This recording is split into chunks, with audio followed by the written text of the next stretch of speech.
आज हम बात करते हैं हमारे देश के राष्ट्रपिता महात्मा गांधी जी के बारे में। उनके द्वारा देश को आज़ाद करवाने के लिए किए गए कार्य और आंदोलनों के बारे में बात करेंगे। तो चलिए वीडियो शुरू करते हैं। महात्मा गांधी जी का पूरा नाम था मोहनदास करमचंद गांधी। इनका जन्म 2 अक्टूबर 1869 को पोरबंदर गुजरात में हुआ था। इनके पिता का नाम करमचंद गांधी था और माता का नाम पुतलीबाई था। 9 साल की उम्र में इन्होंने स्थानीय स्कूल में प्रवेश लिया और 11 साल की उम्र में वह राजकोट के अल्फ्रेड हाई स्कूल में चले गए। 13 वर्ष की उम्र में इनकी शादी अपने से 1 साल बड़ी लड़की कस्तूरबा बाई से हो गई। 12 वर्ष की आयु में अहमदाबाद में हाई स्कूल से स्नातक की उपाधि प्राप्त करी और 1888 में वह लंदन चले गए लॉ की पढ़ाई के लिए। 1893 में वह एक केस लड़ने के लिए साउथ अफ्रीका चले गए। तब उनकी उम्र 24 साल थी और वह 21 साल तक अफ्रीका में रहे और 1915 में वह वापस भारत लौटे। तब उनकी उम्र 45 वर्ष थी और तभी से गांधी जी ने देश को आजाद कराने के लिए संघर्ष शुरू कर दिया था। गांधी जी ने प्रथम विश्व युद्ध के समय लोगों को सेना में भर्ती होने के लिए प्रोत्साहित किया, इसलिए लोग इनको भर्ती कराने वाला सर्जेंट भी कहने लगे।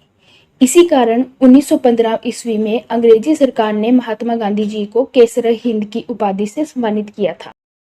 गांधी जी को पहली बड़ी उपलब्धि 1917 में बिहार में चंपारण आंदोलन के साथ मिली। चंपारण विद्रोह के कारण अंग्रेजों को 3 कठिया प्रथा को समाप्त करना पड़ा। उसके बाद 1918 ईस्वी में महात्मा गांधी जी ने खेड़ा आंदोलन किया, जो कर वसूली के विरुद्ध एक सत्याग्रह था।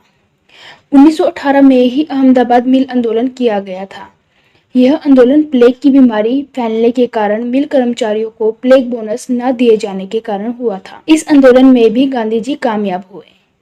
उसके बाद 1919 ईस्वी में तुर्की के खलीफा पद को पुनः स्थापित करने के लिए खिलाफत आंदोलन चलाया गया था। खिलाफत आंदोलन 1919 से 1924 ईस्वी तक चलाया गया था। हालांकि इस आंदोलन का सीधा संबंध भारत से नहीं था, परंतु गांधी जी ने इस आंदोलन का समर्थन किया था। इसके बाद 1920 ईस्वी में गांधी जी ने असहयोग आंदोलन की शुरुआत की। यह आंदोलन अंग्रेजी सरकार की बढ़ती हुई हुकूमतों के विरोध में किया गया था, परंतु 5 फरवरी 1922 ईस्वी को गोरखपुर जिले के चोरा चोरी नामक स्थान पर असहयोग आंदोलनकारियों ने क्रोध में आकर थाने में आग लगा दी थी, जिससे एक थानेदार और 21 सिपाहियों की मृत्यु हो गई। इस घटना से दुखी होकर गांधी जी ने 11 फरवरी 1922 ईस्वी को असहयोग आंदोलन स्थगित कर दिया। इसके बाद 13 मार्च 1922 ईस्वी को गांधी जी को गिरफ्तार कर 6 वर्ष की कड़ी कारावास की सजा सुनाई गई थी, परंतु स्वास्थ्य संबंधी कारणों से गांधी जी को 5 फरवरी 1924 ईस्वी को रिहा कर दिया गया था।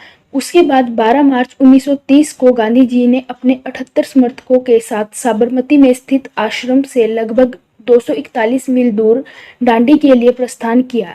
लगभग 24 दिनों के बाद 6 अप्रैल 1930 को डांडी पहुंचकर गांधी जी ने नमक कानून तोड़ा और सविनय अवज्ञा आंदोलन की शुरुआत की।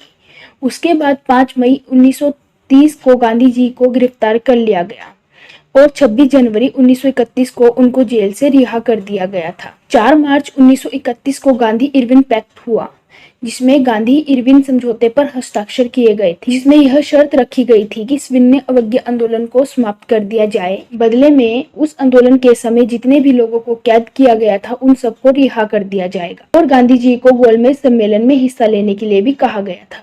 7 सितंबर 1931 ईस्वी को दूसरा गोलमेज सम्मेलन हुआ था, जिसमें कांग्रेस की ओर से गांधी जी ने हिस्सा लिया था। हालांकि यह सम्मेलन गांधी जी और राष्ट्रवादियों के लिए निराशाजनक था। गांधी जी को भारत की स्वतंत्रता पर चर्चा की उम्मीद थी, जबकि ब्रिटिश पक्ष ने भारतीय राजकुमारों और भारतीय अल्पसंख्यकों पर ध्यान केंद्रित किया, जिस कारण यह सम्मेलन असफल रहा। दूसरे गोलमेज सम्मेलन की असफलता के बाद गांधी जी ने 3 जनवरी 1932 ईस्वी को पुनः सविनय अवज्ञा आंदोलन आरंभ कर दिया। गांधी जी ने 17 अक्टूबर 1940 ईस्वी को पवनार में व्यक्तिगत सत्याग्रह शुरू किया। इस आंदोलन के प्रथम सत्याग्रही थे विनोद भावे, दूसरे सत्याग्रही जवाहरलाल नेहरू और तीसरे सत्याग्रही ब्रह्मदत्त थे। इस आंदोलन को दिल्ली चलो आंदोलन भी कहा गया था। 9 अगस्त 1942 ईस्वी को भारत छोड़ो आंदोलन की शुरुआत की गई थी। इस आंदोलन में गांधी जी ने करो या मरो का नारा दिया था। 9 अगस्त 1942 ईस्वी को गांधी जी और अन्य सभी कांग्रेस के महत्वपूर्ण नेताओं को गिरफ्तार कर लिया गया था और फिर लगभग 2 साल के बाद 6 मई 1944 को गांधी जी को जेल से रिहा कर दिया गया था। परंतु उसके बाद भी आज़ादी की लड़ाई चलती रही और 15 अगस्त सन 1947 को देश को आज़ादी मिल ही गई। देश में आज़ादी का जश्न चल ही रहा था कि 30 जनवरी 1948 को नाथूराम गोडसे के द्वारा गांधी जी की गोली मारकर हत्या कर दी गई थी। तो इस तरह गांधी जी का सफर 1869 से 1948 तक रहा। देश की आज़ादी के सफर में गांधी जी का बहुत बड़ा योगदान था, इसलिए इनको राष्ट्रपिता के नाम से भी जाना जाता है। तो इसी के साथ हम इस वीडियो को यहीं पर समाप्त करते हैं। आपको यह जानकारी कैसी लगी कमेंट बॉक्स में ज़रूर बताएं। मिलते हैं अब नेक्स्ट वीडियो में।